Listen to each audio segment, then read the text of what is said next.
up next was Man United at Old Trafford, and it was pretty much. I hate to say this, it was a reserve team in some sort of way. Yeah, because Mick, I think the previous teams, they've beaten, their last couple of rounds, they basically kept with the team that won the last couple of rounds. Of course, you came in. I think there was David McGoldrick was playing, Darren Murphy was playing as main starters. But yeah, Old Trafford. How did that come about in terms of getting told you're going to be starting this game?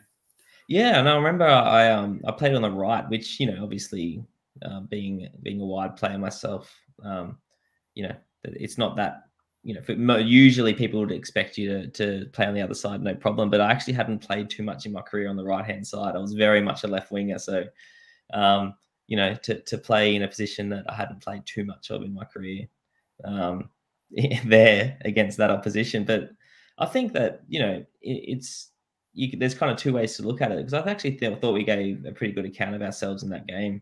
We had a few moments where we probably could have done a bit better in the front third, and maybe even scored a goal, or maybe had a better final pass, or these types of things. But no, I thought all the pressure was on them, so it's the kind of game that you really can go out and enjoy yourself. That was definitely an extremely fond memory I have of my career playing in that game, because they also put out a really strong side. We had the likes of Wayne Rooney and Schweinsteiger and these types of players. So it was definitely a great experience.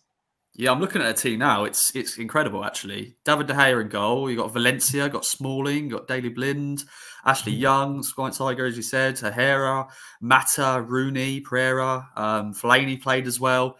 Hair. So yeah, it was a strong lineup. To sort of look at ours, it's actually really incredible. As you say, we only lost 3-0. I think they had to score in the second half to sort of take the lead. Actually, no, Rooney scored in the 22nd. I got that wrong there, but it did take a while to really get into the game, and we did give them a game. And yeah, it was we had a great following. I think we had literally just under 5,000 away fans as well. Just what a great experience for you to your first sort of dip into playing for Ipswich Town at Old Trafford. And let's chat, Tommy, then about Mick McCarthy. Then he's someone who likes characters. He likes to bring characters in. What's your first memories of your sort of first conversations with him? No, I mean, I think he was a fantastic man, and obviously it's well documented that from a footballing sense, my time there didn't go the way that I'm sure he and myself would have liked. But we had a very good relationship, and we were both very honest with each other all the time. He would always tell me the reasons why I wasn't playing, which a manager they sometimes do, but they don't have to do that.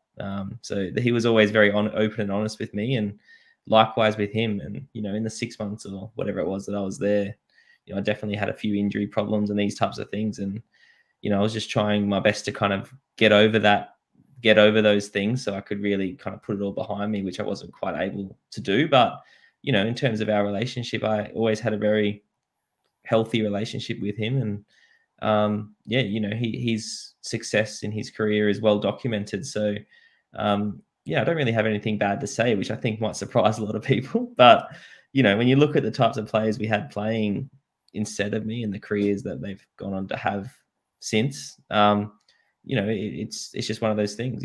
Ryan Fraser kind of had maybe one of his breakout seasons at Town that year, and when I joined 5 or 6 games in, you're not going to take a player out like him that was doing as well as he was, and that's just the way that football can go sometimes. So for me, there's no really hard feelings about that. I guess talk back to Mick. I only have complimentary things to say about him.